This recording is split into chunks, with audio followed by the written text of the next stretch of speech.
Olá pessoal, boa noite. Estamos aqui com essa oportunidade maravilhosa de conversar com o professor Ronaldo Laux, que gentilmente aceitou o nosso convite para conversar um pouquinho conosco e nos ajudar nesses desafios da advocacia, nesses desafios que enfrentamos todos os dias, principalmente no começo da nossa trajetória. Vamos entrando, aguardar o pessoal, aguardar o professor aqui. Vou fixar aqui o tema da live.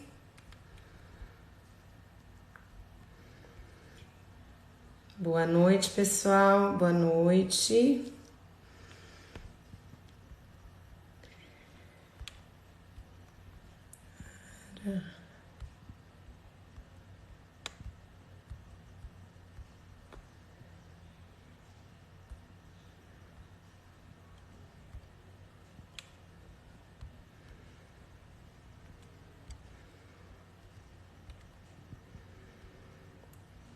Boa noite, Cristina.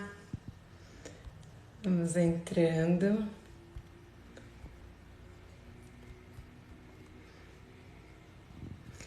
Vamos ver. Aí vamos ver se o professor já está disponível. Boa noite, Ivan. Boa noite, galera. Vamos entrando. Professor, assim que o senhor estiver disponível, dê um alô aqui pra gente. Então, gente, é tão difícil no começo, né? A gente espera sempre estar preparado, espera sempre ter todas as respostas, mas é importante da gente. Boa noite!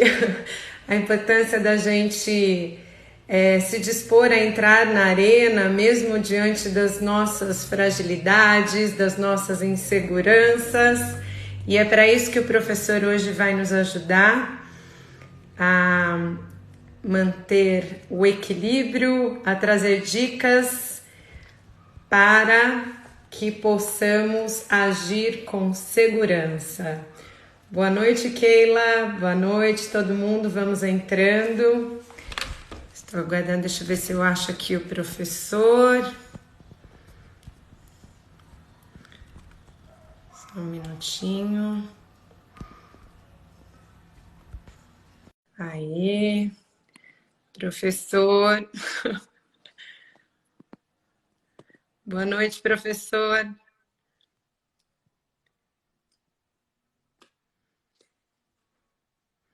Estou apanhando aqui um pouquinho, faz tempo que eu não faço uma live. Vamos lá. Professor, manda a solicitação, por favor.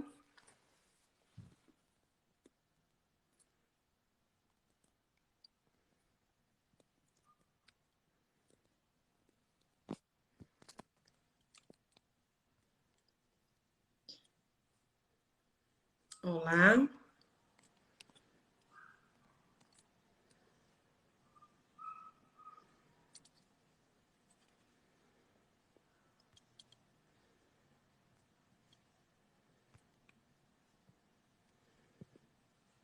Olá. Mandou, não estou recebendo aqui, professor. Caramba. Deu uma mudada aqui.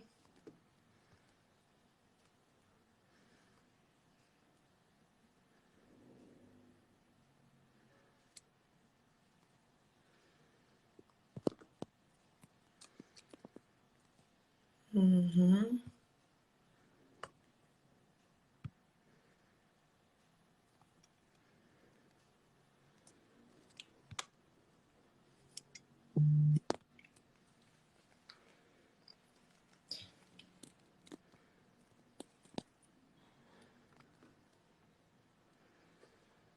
Vamos ver, professor. Não estou conseguindo receber a solicitação. Vamos tentar novamente.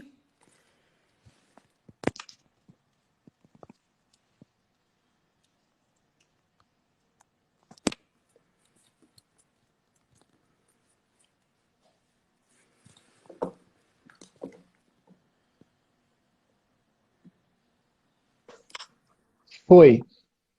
Boa noite, professor Ronaldo. Finalzinho. Olá, deu certo. Isso, uma hora dá Aê. certo. Pois é, apanhando diante das. Nosso tema é justamente fragilidades, vulnerabilidades, dificuldades no começo. E É isso também aí, para a gente tudo é difícil aqui no começo, nesse mundo tecnológico também, nós que viemos de uma era analógica, né, professor?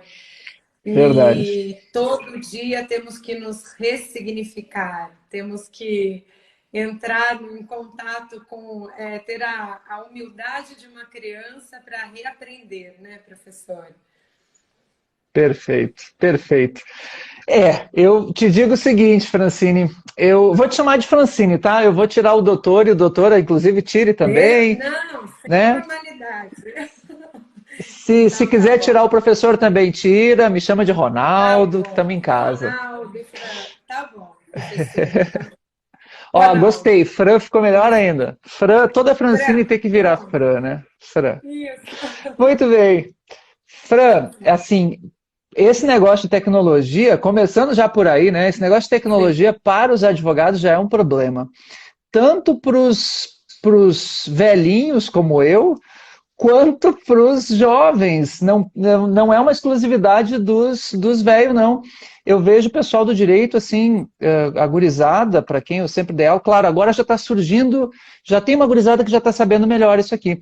Mas olha, muita gente, eu tenho muito aluno novo na Academia de Comunicadores, assim, na casa dos 20 e poucos anos, 30 ali, que também está apanhando nesse negócio de internet e querer divulgar o seu negócio, fazer live, não é uma coisa ainda É para tudo todo mundo, muito né? um território novo, né? E É, isso acabou, principalmente a pandemia. Se alguém tinha qualquer tipo de restrição com relação ao universo tecnológico, ao mundo digital, hoje você é ou ponto com ou ponto fora, né, professor? Infelizmente. exatamente, E a gente exatamente. e é muito legal. Primeiro, assim, gostaria de agradecer imensamente sua disponibilidade, sua gentileza de nos ceder seu tempo, que é o que há de mais precioso de uma pessoa, e vir aqui para nos ajudar nesse projeto. Fala um pouquinho sobre o seu trabalho, porque o nosso encontro foi graças aos algoritmos da internet que nos uniu por interesses comuns. Mas Uhum, hoje eu posso dizer que eu sou uma fã, eu consumo o seu conteúdo, que sempre é de muita valia, nos ajuda muito, muito, muito a criar ânimo e arejar também, né? Porque o universo do uhum. direito é um universo tão engessado, tão dentro da caixa, e o quanto nós precisamos buscar outros conhecimentos para nos tornar um profissional mais completo. Fala para a gente, professor, qual é o seu trabalho, qual é a sua proposta? Uhum. Perfeito, Fran. Bom, pois é, em primeiro lugar, assim, né, a alegria é minha de estar aqui, é uma honra poder ser convidado e sempre dou um jeito de participar quando me convidam, ainda mais no seu caso, que eu te vi pela primeira vez numa live com o Érico Rocha, Olha, e ali na tua live, se tem uma coisa que eu sei reconhecer, como professor, é o interesse genuíno de alguém que quer ensinar. E quando eu vi o teu jeito ali e você sendo mentorada por ele, e ainda mais por ser algo que eu também já passei, porque eu também já entrei numa live com o Érico Rocha, se você procurar lá você vai encontrar, e, e, mas você e eu nunca entrou vi, numa live com o Érico Rocha depois de ter acabado de acordar, professor. Eu estava ah, mas descabelada, foi uma não, situação muito sui tava generis, mas linda, é muito tava linda, legal. tava ótimo. Obrigada, obrigada. E foi muito legal, porque assim, e ali eu pude ver a tua vontade de ensinar, de passar a tua experiência, e eu achei muito bonito aquilo. E eu vivo olhando, como eu também eu sou aluno lá da Fórmula de Lançamento, e já faz um tempo que eu comecei a entrar para esse mundo digital, entrei, o quê? Foi no início de 2020 que eu comecei a entrar, e agora que eu estou aprendendo a lidar com isso um pouco melhor, nos últimos, assim, olha, eu diria que nos últimos meses, últimos 2 meses é que eu comecei a entender mesmo como a coisa funciona, Sim. Então, assim, primeiro dizendo isso, eu entrei nesse mundo, já era um projeto antigo, Sim. e pelo interesse genuíno de ensinar, que eu percebi em você, e por isso eu comecei a te seguir, e trocamos ideia, você acabou vendo meus vídeos, e aí nos conhecemos, e agora finalmente estamos conversando.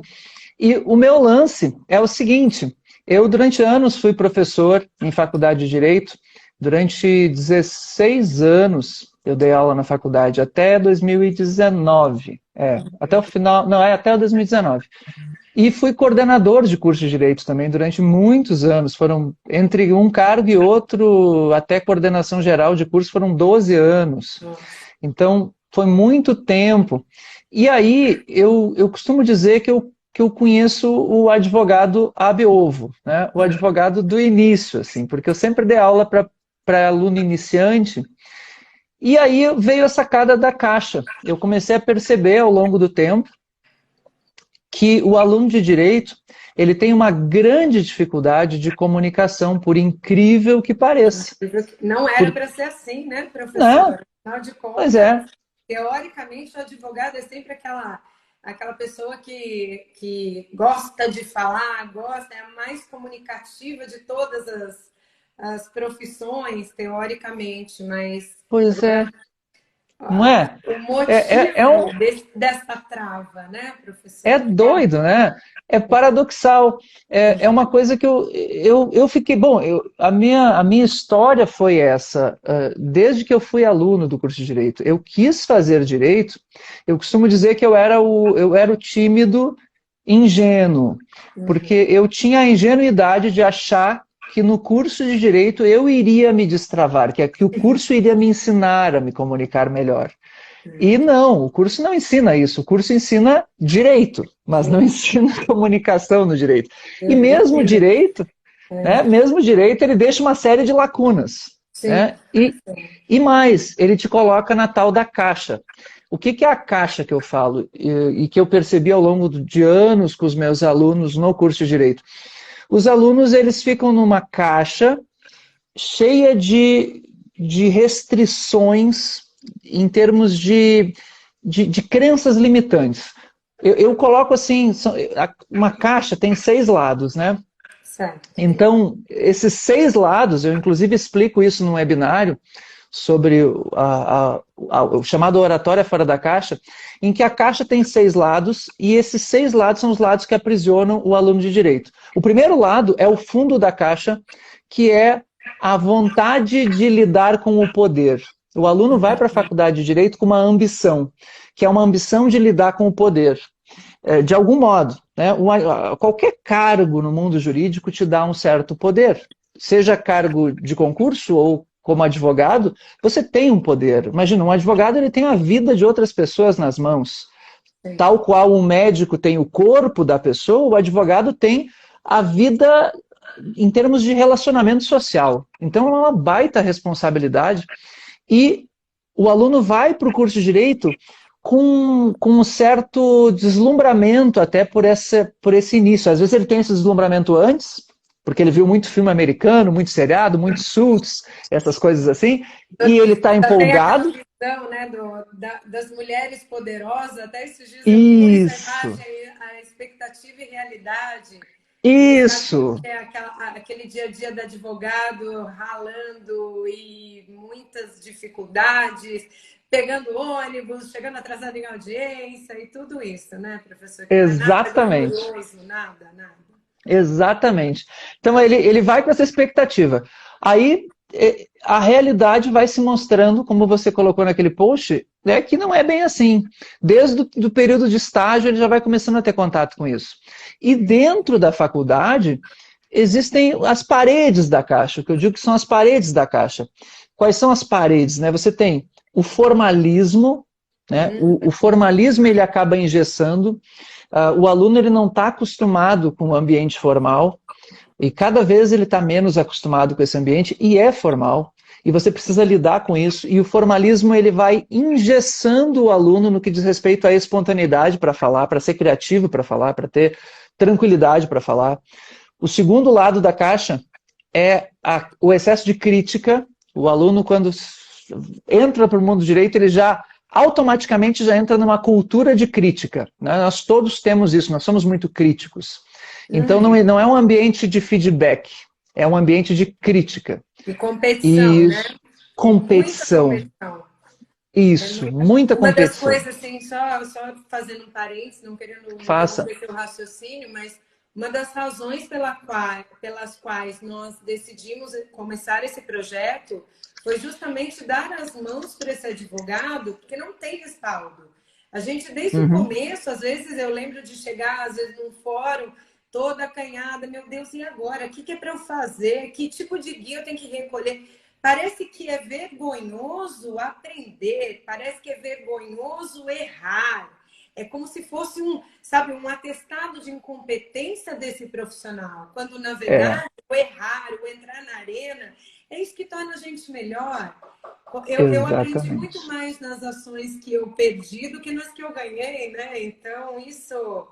Então, mas voltando ao seu raciocínio, desculpa interromper. Perfeito, perfeito. Mas aí é que tá, isso que você falou já leva ao terceiro lado da caixa, que é o perfeccionismo. Então nós temos muita crítica, muita competição e ao mesmo tempo um perfeccionismo. O aluno ele fica obcecado com acertar, ele precisa acertar.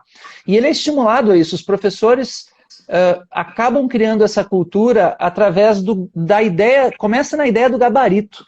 Existe Sim. um complexo do gabarito, que o aluno tem que acertar o gabarito. Isso está porque os professores fazem questões de múltipla escolha, baseada em concurso, que tem gabarito, prova da OAB tem gabarito, tudo é com gabarito. Então, se você errou o gabarito, você fracassou. Então, não é um ambiente de feedback, é um ambiente de crítica, de perfeccionismo. Isso faz com que o acadêmico de direito, com o perfeccionismo, ele acabe tendo medo de errar, que é isso que você acabou de falar. E quando ele erra, ele morre de medo de errar de novo, porque ele vai ser muito julgado por conta da crítica. Então ele tem medo do julgamento. Ele tem medo de errar e medo do julgamento.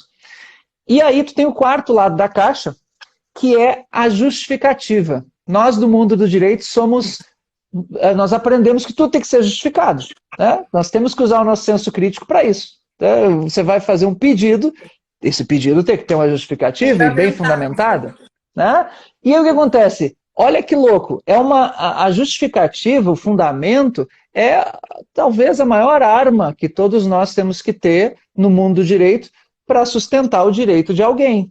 Mas, de outro lado, esse excesso de justificativa, ele se volta tal qual uma arma com a pessoa que está, sei lá, que está, não sei, que está com uma sensação de autodestruição, a arma se volta para ela. Por quê? Porque ela começa a se auto-justificar. Ou seja, ele é tão bom, o futuro advogado, ele é tão bom em dar justificativa que ele acaba encontrando várias justificativas para a sua paralisia, para ele não ir para a prática. Perfeito. E aí vira desculpa. Então Sim. ele dá desculpa. Ele é cheio de desculpa. Ele fala, eu sei, eu ainda não fui para a prática, eu ainda não fiz a minha primeira audiência, mas uma hora eu vou aprender. Eu vou ler mais um livro. Ele pega mais um livro para estudar um pouco mais e ele nunca vai para a prática. E ele nunca vê como é que a coisa funciona na real mesmo. Mas eu vou ver mais umas audiências no meu estágio e tal, aí talvez. Mas ele não faz, ele precisa fazer. Né? E aí ele fica preso. E aí eu digo o seguinte: você tem aí, então, o fundo da caixa, os quatro lados e a tampa. O que tem na tampa da caixa? A tampa da caixa tem um espelho.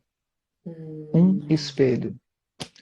A tampa da caixa na tampa da caixa, o advogado está dentro da caixa, não o jovem advogado. E ele olha para a tampa da caixa, ele se enxerga.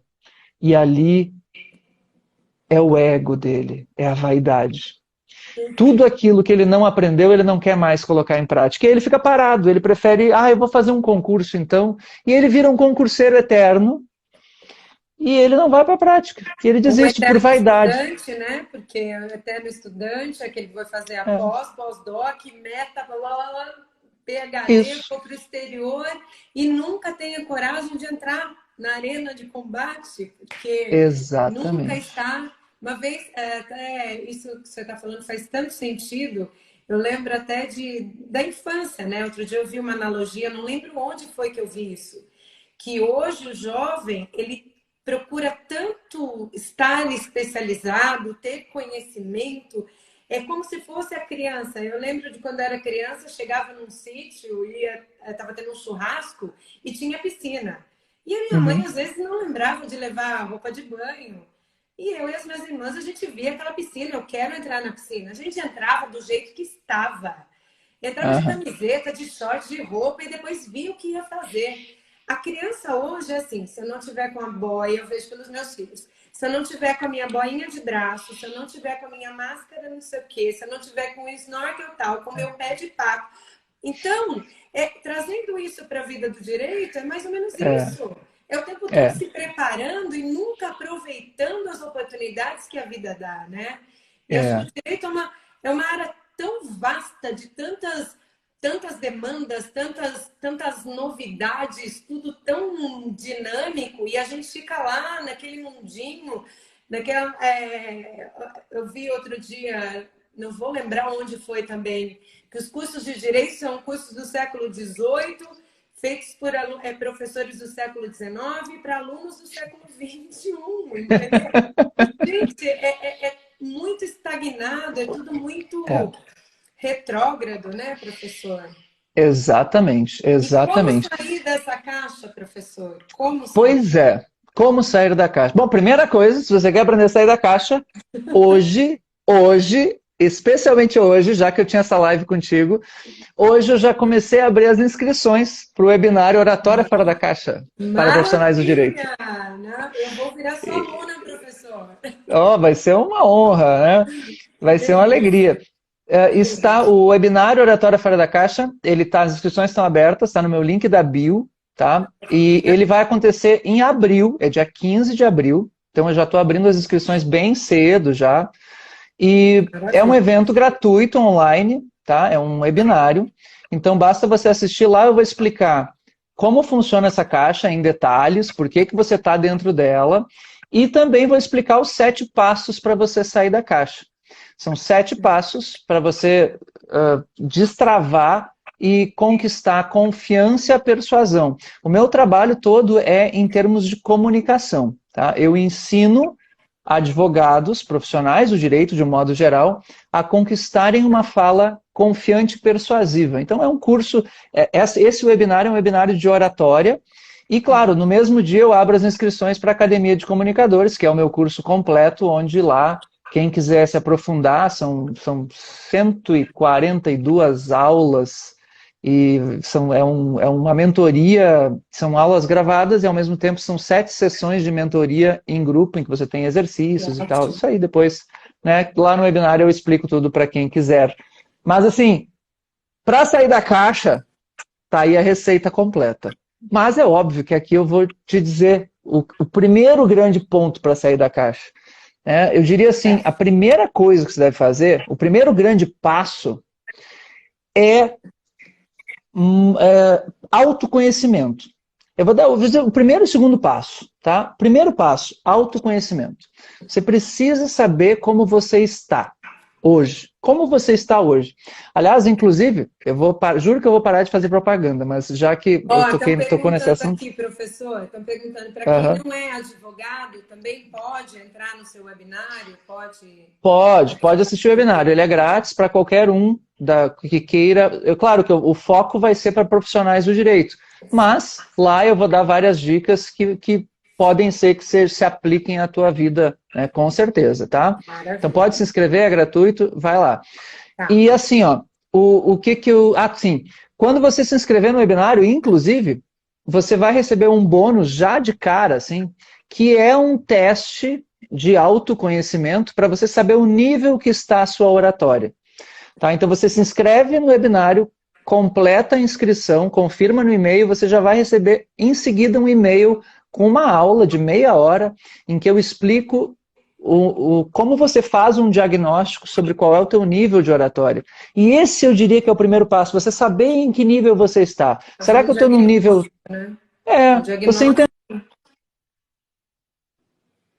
Oi, professor, travou. Oi? professor? Pessoal, só comenta aqui. Para um pouquinho, professor, voltando. Que saiu, eu acho. Não sei. Paralisou aqui para mim, mas agora acho Tá, que voltou.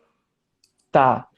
Mas então, assim, quando você confirma a inscrição, você já recebe esse diagnóstico, que é uma aula em que eu explico as dez habilidades que você deve ter em comunicação e você mesmo vai fazer um diagnóstico para saber em que nível você está. Tá? Esse diagnóstico é uma ferramenta de coaching que eu mesmo desenvolvi e ali você vai descobrir se você está num nível avançado, se você está no nível médio, se você está no nível básico, ou se você está num nível bloqueado, travado, você vai aprender ali, tá?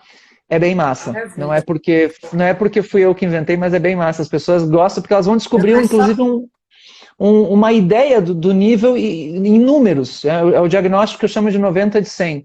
Você vai ter uma ideia de 0 a 100 qual é o teu nível. E aí é que tá. Eu chamo de diagnóstico 90 de 100 porque o que eu defendo é que você, nesse autoconhecimento, descobrir em que nível você está, como você está, o que você precisa aprender, mapear a tua... Enfim, o que você precisa aprender em termos de comunicação é saber que você está num certo nível e saber que você nunca chegará no 100. É por isso que eu chamo de 90 de 100. O meu objetivo é fazer com que você se torne um 90 de 100.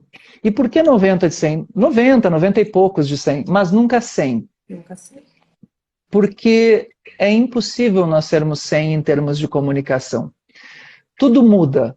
A todo momento nós temos novos desafios. Quem diria que nós teríamos que fazer uma sustentação oral via Zoom? Né? Nunca se imaginava que isso ia acontecer. E hoje em dia, né? E aí isso exige uma habilidade nova de comunicação. Ninguém tinha essa habilidade. Mesmo quem era um grande orador de tribuna, ter que fazer via Zoom, aí tu faz sentado, como é que tu faz? Aquela Já muda emoção, tudo. né, da sustentação oral, aquilo tudo tem que ser É, transferido por algo, para uma tela, é algo muito né? complicado mesmo, né? Tudo muda, né? Então eu diria que o primeiro passo é diagnóstico e o segundo, modelagem. O Modelar. segundo grande passo é modelo. Você precisa ter modelos, mentores. E aí eu vejo vocês aí como um grande, assim, um grande modelo. Né? O que vocês têm aí, pelo que eu vi aquele dia da live em que eu te assisti, vocês têm um escritório é o seu pai, que é Isso, meu o pai grande mentor aí. fundou o escritório. No dia da formatura dele, eu tinha 1 ano de vida. Olha Então, só que eu legal. nasci nesse meio, né? Então, meu pai começou do zero também. E ele tinha 21 anos, ele tinha um emprego fixo num cartório, tinha uma certa estabilidade. E ele, com 22 anos, começou a abrir o escritório. O escritório era uma mesa, uma máquina de escrever, um telefone e não tinha nem banheiro. Para ele usar o banheiro, ele tinha que atravessar a rua. E Olha nós só. crescemos dentro disso. Então, nós temos esse modelo de que a advocacia é garra. Nós temos esse modelo de que nada começou fácil. E a advocacia Uhum. nada é fácil. Então, a gente tem essa ideia, né? O meu pai sempre foi essa pessoa que nos ensinou a nunca desistir. Nunca desistir. Desistir não faz parte. A gente só desiste quando transita em julgado lá em Brasília. Aí não tem mais jeito. Mas Que esse legal. perfil nós trazemos. E ele também sempre foi uma pessoa que nos empurrou para buscar novos conhecimentos. E por Uhum. conta disso, por nós termos essa referência, nós temos essa ânsia de transbordar esse conhecimento, de ajudar os jovens Uhum. advogados. Está aqui até o meu cunhado falando, grande professor. Eu inspirei até os meus sobrinhos, que não eram, o pai é dentista, os Que dois, legal. pai e mãe dentistas, os dois acabaram fazendo direito. Então, Olha por quê? só. Porque a gente traz essa coisa de que o direito é mais do que status, que nunca foi esse significado para mim. Eu sempre vi isso como um direito, uma possibilidade de você mudar a vida das pessoas. e mudar a vida das pessoas, não só dentro ali daquele mundinho do dar e receber, mas agora do transbordar. Por isso essa proposta. O Lucas Ginsburg, aqui, ó. O Lucas começou a fazer, ele está na FAP, e ele criou um grupo de estudos de direito digital. Então, a Olha tia só. aqui se encheu de orgulho. Semana passada ele fez uma live, inclusive com grandes nomes do direito digital. Então é isso, a gente vê Que legal. gerações sendo inspiradas pelo exemplo, né? E agora eu fico muito feliz de também buscar como referências o professor que tem essa raiz no direito e agora transborda para esse outro lado do conhecimento humano, que é a capacidade de ajudar o advogado a ter mais persuasão. O quanto nós somos carentes disso, professora. A faculdade realmente não dá recursos algum para esse advogado que sai, É, parece que caiu de paraquedas no mundo real, né? é, exatamente. Exatamente. Coisas assim que vão desde da própria técnica, né?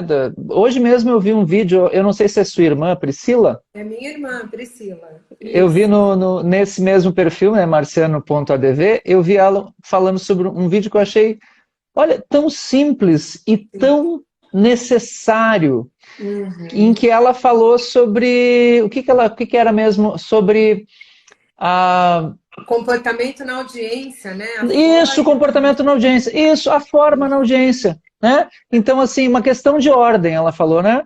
Você Né? precisa falar uma Pela questão de ordem. ordem, pela ordem. Então, assim, puxa vida, algo tão simples que é falar pela ordem e a gurizada sai da faculdade e, claro, ela vê lá, às vezes no estágio, mas sabe,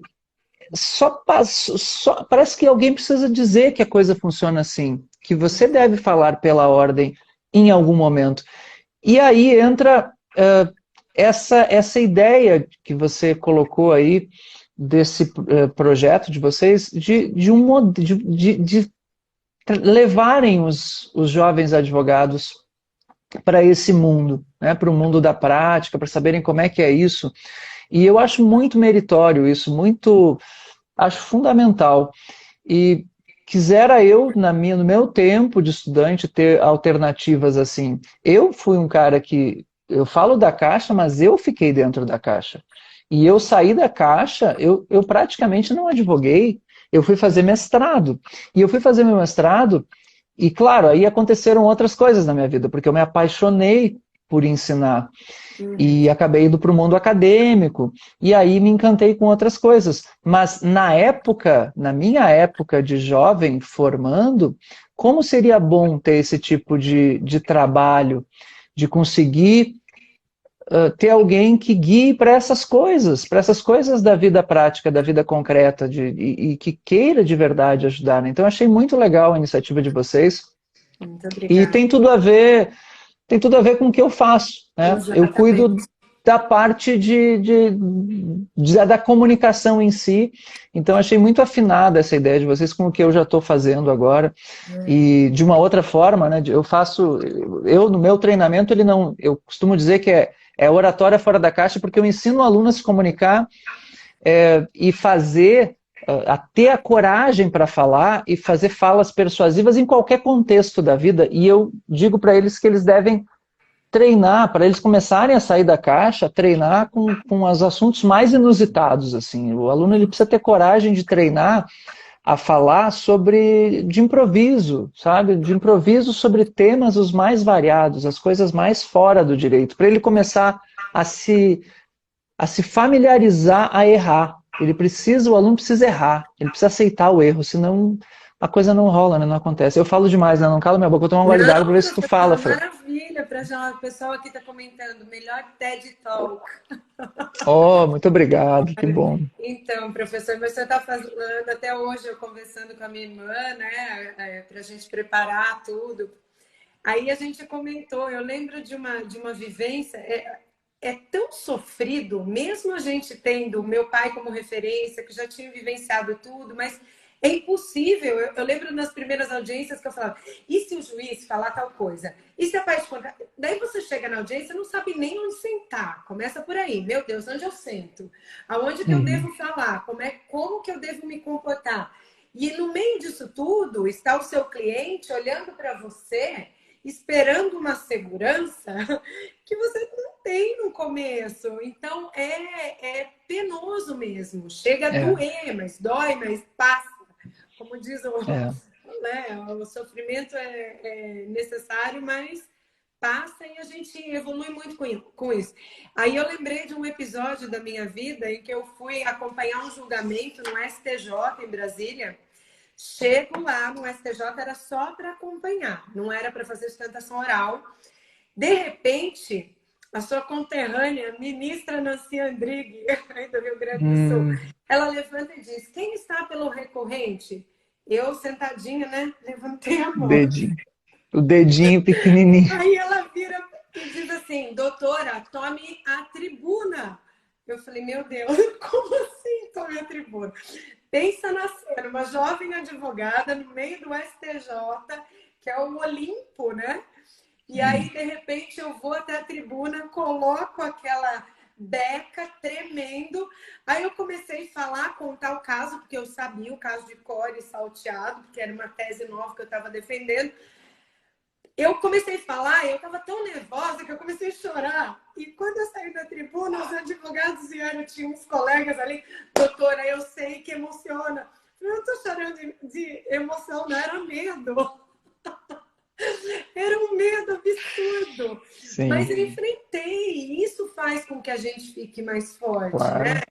Tem hora que Uhum. dá vontade de chorar, tem hora que dá vontade de tudo. Até eu estava estudando aqui para ver, para a gente conversar.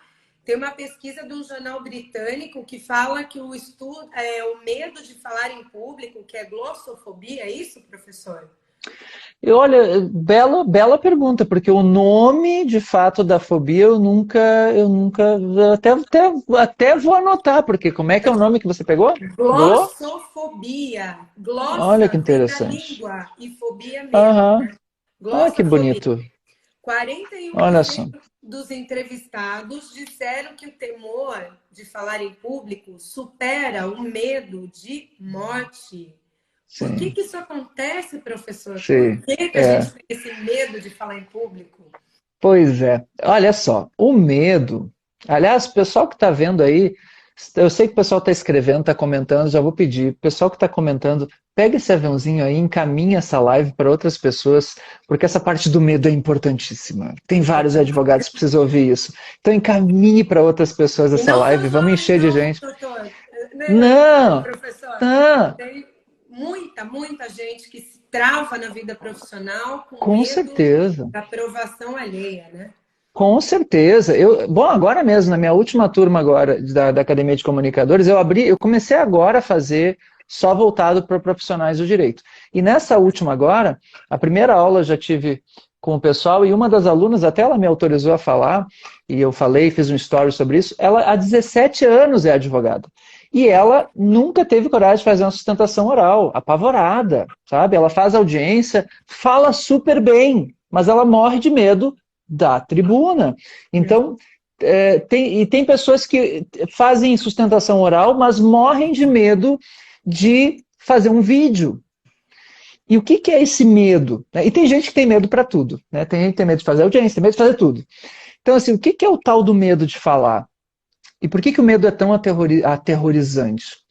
O medo é que a questão é a seguinte, ó, quando você está de frente para outras pessoas te observando, psicologicamente, nós fazemos uma espécie de regressão ao passado, mas não ao nosso passado. Nós fazemos uma regressão ao nosso passado primitivo. No tempo que nós vivíamos nas cavernas, nós, se estivéssemos sendo observados, como agora, né? Você está me observando e outras pessoas eu sei que estão me observando agora, nessa live. E se eu estou na frente de desembargadores, enfim, de uma sala grande com muita gente, a sensação que psicologicamente nós temos remonta ao período primitivo em que nós vivíamos lá nas cavernas, em que quando nós estávamos sendo observados por mais de um ser, provavelmente nós estávamos prestes a ser atacados. Período, né, selvagem, de viver na selva. Quem teve alguma experiência de viver na selva sabe disso. Eu gosto, tem um programa é de um canal, não sei qual canal, acho que é o NetGeo, esses canais assim, que é o Largados e Pelados. Já viu esse programa? Sim. Adoro. Eu acho muito legal.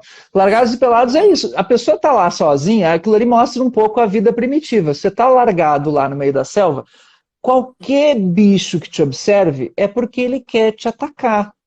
Então, psicologicamente, é como se leões estivessem na nossa frente, prontos a nos comer.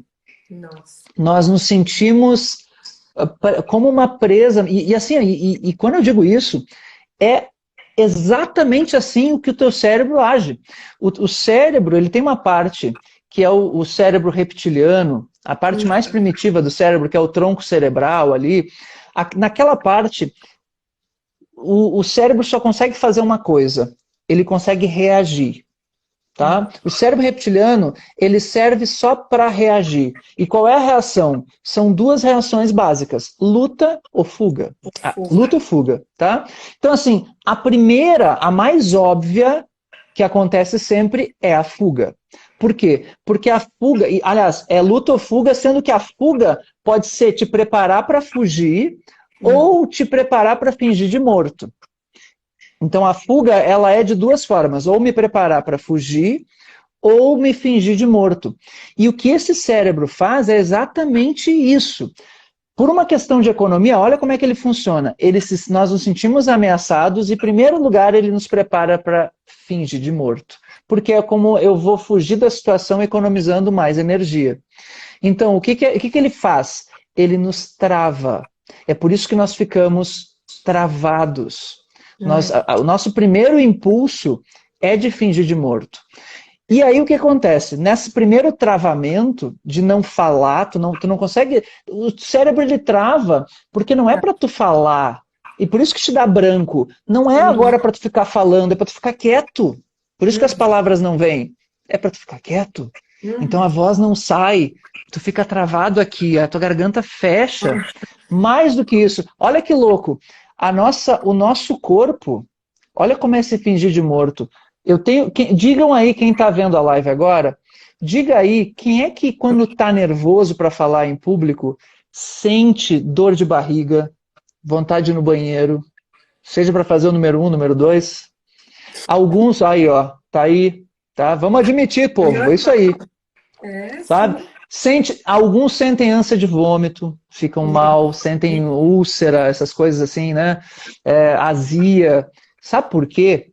Os bichos na natureza, uma das maneiras de se fingir de morto é se defecar, se urinar, regurgitar e vomitar. Por quê? Porque assim é uma maneira de mascarar a carne. Tu mascara com o cheiro desses dejetos, nós mascaramos a carne para que ela pareça que está podre. Olha, e assim o predador vai vir e ele vai cheirar, e aí ele vai, né, talvez, quem sabe, esquecer de mim e achar que eu estou podre e não vale a pena ser comido. Então, olha que louco, o nosso corpo ele prepara para isso. É um lado do nosso cérebro, que é muito primitivo. E ele é chamado de cérebro reptiliano, porque os répteis eles têm praticamente só esse cérebro. Eu costumo dizer que é a lagartixa. Todos nós temos uma lagartixa interior. É um lado nosso que é uma lagartixa. Chega perto de uma lagartixa, tu vai ver como é que é. A lagartixa, ela fica estressada, ela quer fugir, ela não leva a outra coisa, né? A lagartixa, primeiro ela paralisa, depois ela foge. Então ela não vai... E aí é que tá. Essa é a primeira coisa. O nosso cérebro nos prepara para... Primeiro se fingir de morto, é uma maneira de fugir. Depois, olha que coisa mais maluca. O nosso cérebro nos prepara, já que ele não adiantou se fingir de morto, ele já vai para a segunda etapa, que é te preparar também para correr. Então, caso tu tenha que correr, ele já te prepara para correr. E como é que ele faz? Olha só, o teu coração começa a receber mais sangue, a disparar. Então o teu sangue, ele sai das extremidades do corpo, sai das mãos, sai dos pés e vai indo em direção ao centro do teu corpo. Tu tem uma descarga de adrenalina no coração para te preparar para bombear o sangue para tu poder fugir. O teu sangue, ele vai para os teus membros inferiores, mas assim, os membros maiores vai para as coxas, para as pernas, para tu poder correr. E as mãos e os pés de muitas pessoas nessa hora ficam gelados. Né? Fica gelado, mão gelada, pé gelado, é muito comum. Mãos suadas. Então o pé fica gelado porque o sangue saiu. A mão fica suada, sabe por quê? Porque numa selva, tu talvez tenha que subir numa árvore. E subir numa árvore é muito mais fácil tu ter aderência nas mãos com o suor. Então você está sendo preparado pelo teu cérebro para fugir. Olha que coisa mais inteligente da natureza, né? É muito legal. Você está descrevendo uma prévia de uma sustentação oral, professor. É isso aí. É isso aí. Olha só, mas é uma... Cientistas aqui falando que o ser humano e os animais frente ao medo também trava os dentes devido à adrenalina. Isso, né? Trava os dentes. Isso aí. Perfeito, trava os dentes. Porque não é para falar, é para fugir. Exato. Entende? Não é para nada mais. E no máximo, e travar os dentes já tem o objetivo também de tu preparar a mordida caso tu tenha que lutar também. Então já é uma etapa... Então assim, veja que a natureza ela é muito sábia. Só que o problema é que, olha, isso aqui é o chamado sequestro emocional. Tu está sendo sequestrado, a tua parte inteligente, o teu neocórtex, que é de um ser humano inteligente, e que deveria funcionar para fazer a sustentação oral, ele está sendo sequestrado pelo lado de dentro do teu cérebro, que é o cérebro de uma lagartixa. Então, vai falar agora, vai fazer a sustentação oral, Fran. Mas não é a Fran que está ali, é a lagartixa que está dentro da Fran que está no controle. Assim, a doutora Caroline escreveu exatamente o momento que a gente coloca a beca. A lagartixa vem e toma conta. Olha que desgraça, né? Professor, eu vou lembrar do senhor na prévia da beca. Virei lagartixa. Olha aí que espetáculo. Sensacional, professor. E existe uma forma da gente neutralizar isso, professor? Yes, Nos dê o segredo. Existe. Olha só, por isso que eu digo que a primeira coisa é autoconhecimento, a segunda é modelagem. Você precisa modelar, e o segredo todo da vida, do aprendizado, para tudo na vida é a modelagem. As crianças sabem intuitivamente isso. A lagartixa ali, a Carol Marciano, a lagartixa. A modelagem é o que toda criança faz para aprender qualquer coisa. Pega assim, uma criança de 2, 3 aninhos, o que ela faz para aprender a falar? Ela olha os pais o tempo inteiro e começa a imitar. Né? Ela imita, e erra, e não tem medo de errar. O que nós devemos fazer? Eu digo para os alunos, a melhor estratégia para você perder o medo de falar em público, tem várias coisas, mas para você começar, tá? É o que a Amy Cuddy fala, a Amy Cuddy, que é uma... Recomendo para todo mundo que assista essa palestra da Amy Cuddy, do TED Talk, tem até, vou botar aqui nos comentários, vou botar Amy Cuddy, acho que é assim que se escreve, tá? Amy Cuddy, eu sempre recomendo que os meus alunos vejam essa palestra dela. A Amy Cuddy, ela fala o seguinte, fake until you make it, quer dizer, finja até conseguir. Perfeito. Então, você precisa fingir. Eu ensino lá na Academia de Comunicadores um tutorial desse fingimento. Você vai fingir que você está bem. Porque você tem que conversar com a tua lagartixa interior. E para conversar com a tua lagartixa, não é uma conversa assim do tipo, ai, eu preciso ficar calmo. As pessoas querem fazer autoafirmação, né? Eu preciso ficar calmo. Não, eu preciso ficar calmo. Pior, elas falam ainda, e ainda fazem pior, as pessoas fazem assim, ó, eu não posso ficar nervoso. Em vez de dizer que precisa ficar calma, ela fala, eu não posso ficar nervoso. Eu não posso ficar nervoso, pelo amor de Deus, hoje eu tenho... Não, exatamente. Né? O cérebro não entende o não, então ele só está colocando na tua cabeça uma palavra, nervoso, nervoso, nervoso, nervoso. Né? Aquela história. Eu não posso comer pizza, eu não posso comer pizza, Deus o livre, eu estou de dieta, eu não posso comer pizza, eu não posso comer pizza hoje. Não pense melancia. Isso! E aí tu vai pegar agora e vai comer uma melancia, vai comer uma pizza e furou a dieta. Quer dizer, melancia ainda é bom, né? Então, o que você tem que fazer? O que você tem que fazer? Você precisa imitar com o teu corpo, não é com a tua mente. Até a mente vai ser importante depois. Mas, inicialmente, como estamos falando do nosso cérebro primitivo, nós precisamos fazer uma ação primitiva, que é usar o nosso corpo mesmo. A conversa com uma lagartixa, ninguém vai bater um papo com uma lagartixa, chegar para a lagartixa, ô dona lagartixa, eu quero que você fique calma, porque eu preciso falar. Não é assim, a lagartixa não vai entender. Tu precisa, com a tua lagartixa interior, tu precisa ter um papo com o corpo. E como é que tu faz? Passo número 1, respiração. Respiração profunda. Tá? O tutorial para perder o medo de falar em público começa pela respiração. Então, você vai respirar de um modo profundo e pela barriga, como os bebês respiram. Os bebês são os seres mais relaxados do mundo, quando eles sabem relaxar. Os adultos não sabem mais. Então, olha, ó, já disse a Ana Carol, é a respiração, professor, é exatamente isso. Respiração. Então, você vai respirar com a barriga. Se eu pedir agora para você respirar, dá uma respirada aí todo mundo, gente. Todo mundo. A gente respira com a parte alta no momento. Percebeu? Eu já senti aí, te olhando, Fran, a parte alta. Para as mulheres, é ainda mais difícil respirar com a barriga. Talvez por isso que eu ache sempre que as mulheres são mais estressadas. Tá? Eu tenho percebido ao longo dos tempos, né? Até pela procura, assim, eu trabalhei durante muitos anos no consultório com hipnose clínica. Era mais uma das minhas maluquices, assim, né? Eu fiz várias coisas ao mesmo tempo.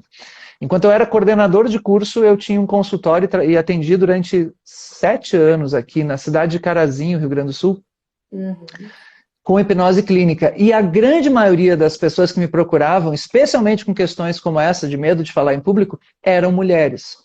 Não sei se é porque as mulheres também são mais abertas à mudança, isso também é um ponto, e a lidar com as questões emocionais, mas eu geralmente percebi um pouco mais de estresse nas mulheres com relação a isso. E talvez uma das razões seja a respiração da mulher. A mulher, ela respira mais aqui em cima do que o homem.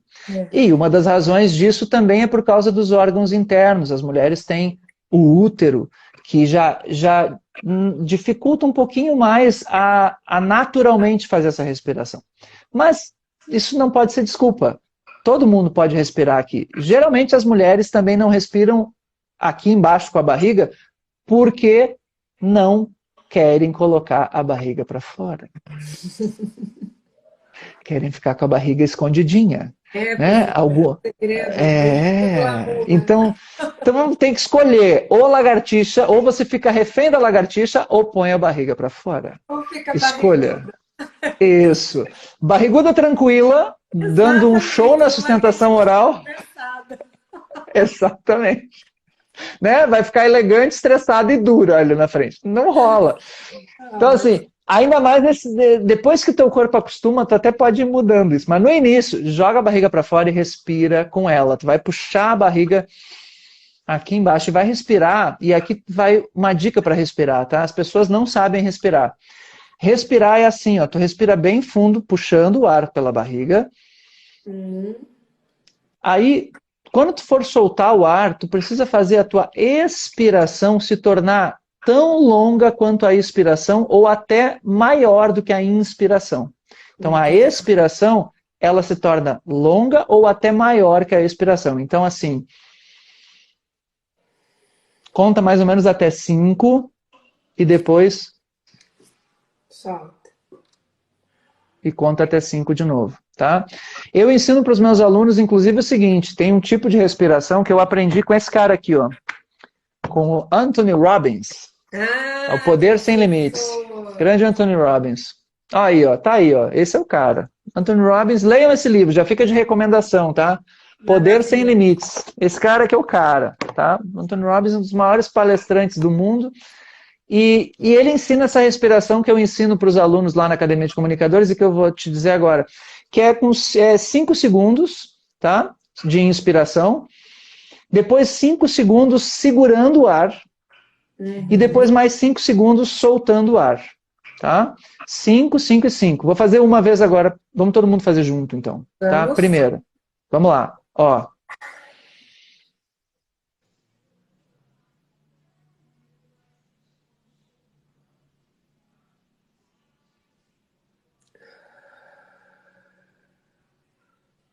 Imediatamente acalma, né? Percebe? Faz umas 5 dessas. Se você fizer umas 5 dessas, você vai relaxar o corpo inteiro. E tem que estar concentrado na tua respiração. O corpo ele relaxa instantaneamente. Alguns sentem até uma tonturinha na hora de fazer isso, de tanto que não estão acostumados. É só porque não está acostumado a respirar profundamente. E aí o corpo já vai relaxando. Então começa na respiração. E depois, os próximos passos também são com o corpo. E aí consistem no quê? Finja que você é a pessoa... Posso falar um palavrão? Não. Pode. Um semi-palavrão. Finge que tu é a pessoa mais foda desse mundo. Tá? Que tu é a pessoa mais assim, ó, top das galáxias. Eu quero que tu imagine, quando tu te levanta para falar, você precisa imaginar que você é a pessoa mais top das galáxias, a mais segura que você conhece, a mais confiante. E aí você se levanta imitando essa pessoa, com ombros para trás. Né? E eu quero que isso, ombros para trás, tá? E que se levante, depois que você fez essa respiração, que você se levante calmamente, como se você fosse falar numa sustentação oral. Se levantar calmamente, e eu recomendo que você faça isso sempre que você for chamado para falar. Sempre se levante calmamente. Você nunca pode se levantar afobado. Você tem que se levantar, arrumar assim, a tua calça, sei lá, dar uma ajeitadinha na camisa. Por quê? Porque se você for chamado para falar, a partir desse momento, você precisa agir como se fosse dono do tempo, porque agora você é dono do tempo. A fala estará contigo daqui a pouco. Você vai se dirigir até o microfone, até o púlpito, enfim, até o local para falar. Aquele momento, se você já vai esbaforido, você já vai se levantando esbaforido, você está dando um recado para a tua lagartixa de quê? De que você está morrendo de medo. E aí a tua lagartixa assume o controle de novo. Então, não, você precisa mostrar... Vai falar como um saco de batata. Exatamente. Daquela situação, né? Isso. Né? Não, você precisa mostrar que é você que está no comando. Então você levanta calmamente, ombros para trás. E aqui vai uma última diquinha. Eu recomendo que você, quando se levantar e botar os ombros para trás, que você faça mais do que uma postura de confiante. Que você faça uma postura de arrogante. Mais do que confiante, seja arrogante. Isso aí que a Fran fez. Narizinho empinadinho. Isso aí, nojento, metido, nojentona. Seja nojentona nesse momento, tá? Metida. Isso. E você vai fazer isso até o momento em que você olhar para alguém. Então eu não quero que você vai se levantar, por exemplo, você está indo até a tribuna. Você vai se levantar assim, desse jeito, e vai caminhando até a tribuna assim, desfilando Gisele Bündchen, nojenta, metida, assim, tá? Desfila calmamente e vai até na passarela. Chegou lá, aí tu vai fazer uma mudança só. Tu vai baixar a arrogância, fazendo o quê? O que é o arrogante? O arrogante, ele olha com o nariz empinado, ele te olha de cima. Por exemplo, se eu fosse arrogante, eu olharia para a Fran assim, o tempo inteiro, e a Fran assim. Né? Então, o que eu faço? A única coisa que eu vou fazer é baixar a minha cabeça e olhar nos olhos. Pronto. Aí você começa a falar. Então, até chegar no palco, até vestir, né, você vai colocar lá a toga, você vai fazer o que você quiser. Até chegar lá, arrogante. Depois olhou para os olhos de alguém, pronto, baixou os olhos assim no nível das pessoas, dos olhos das pessoas, e aí você começa a falar. Claro que isto é o início de vencer o medo. Tem uma série de outros aspectos, quando que diz respeito à organização do teu raciocínio, do teu preparo. Vai depender de uma série de outros fatores, mas Professora, nós esse é o temos primeiro 17 grande passo. segundos restantes. 10 Eu segundos gostaria de vai explodir. agradecer imensamente. Foi um presente. Muito, muito, muito obrigada. E vamos marcar outras lives, porque